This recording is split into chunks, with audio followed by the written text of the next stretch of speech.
Hello bachcho, let's see the question. So our question is mark the correct increasing order of reactivity of the following compound with HBr और HCl. ठीक है, तो हमें यहाँ पर क्या बताना है, तीन कंपाउंड दिए गए और इसमें बोला गया कि हमें इन्हें रिएक्टिविटी के इंक्रीजिंग ऑर्डर में जमाना है. ठीक है, इंक्रीजिंग ऑर्डर यानी कि सबसे पहले सबसे कम देन ज्यादा इस तरह से.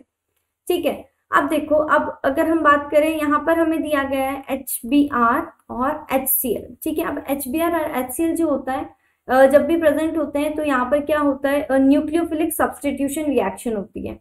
ठीक है, न्यूक्लियोफिलिक सब्सटीट्यूशन रिएक्शन होगी. ठीक है, अब न्यूक्लियोफिलिक सब्सटीट्यूशन रिएक्शन में क्या होता है, SN1 मैकेनिज्म होता है.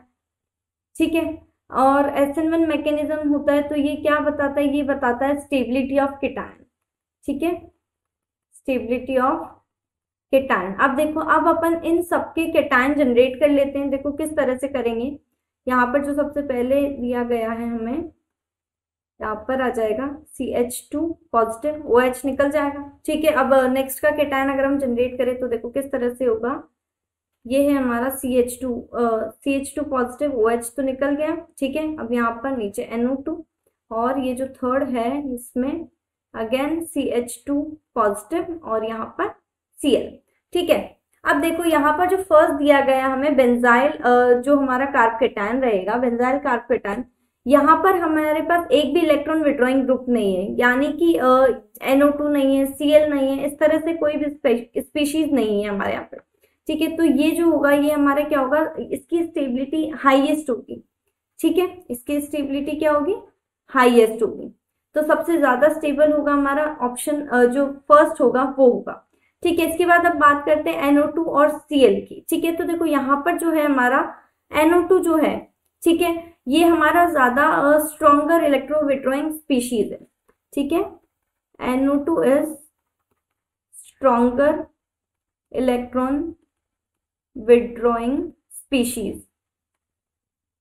ठीक है, देन Cl. ठीक है, अब देखो जिसके पास ज्यादा इलेक्ट्रॉन विड्रॉइंग स्पीशीज यानी कि जो ज्यादा इलेक्ट्रॉन विड्रॉइंग होगा तो वो हमारा कम स्टेबल होगा. अब इसके पास तो एक भी नहीं थी इसलिए ज्यादा सबसे हाईएस्ट था. ठीक है, अब इसके पास जो है इसकी इलेक्ट्रॉन विड्रॉइंग कैपेसिटी जो है वो ज्यादा है तो ये हमारा सबसे कम स्टेबल होगा. और उसके बाद स्टेबल मतलब सेकेंड नंबर पे स्टेबल होगा हमारा ये वाला. ठीक है, तो इस हिसाब से अगर हम बात करें तो थर्ड फर्स्ट सबसे ज्यादा स्टेबल, देन थर्ड, देन उसके बाद आता है सेकेंड. ठीक है, अगर अब हम ऑप्शंस देखें तो इसमें बोला गया है कि जो फर्स्ट होगा वो सबसे कम स्टेबल होगा, तो ये तो गलत हो जाता है. इसमें बोला गया सेकंड सबसे कम स्टेबल होगा, तो ये तो सही है. बट इसमें जो फर्स्ट है वो सेकंड नंबर पे रखा हुआ है, वो बोला गया है जो थर्ड है वो सबसे ज्यादा स्टेबल होगा, तो ऐसा नहीं है. देन बोला गया है कि फर्स्ट सबसे ज्यादा स्टेबल है, तो ये सही है. उसके बाद थर्ड उसके बाद स्टेबल है, जो सेकंड है वो सबसे कम स्टेबल है, तो ये हमारा करेक्ट होगा.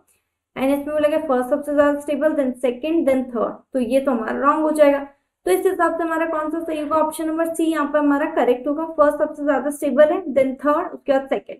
ठीक है, तो और final answer is option number C. I hope you understand. Thank you and best of luck.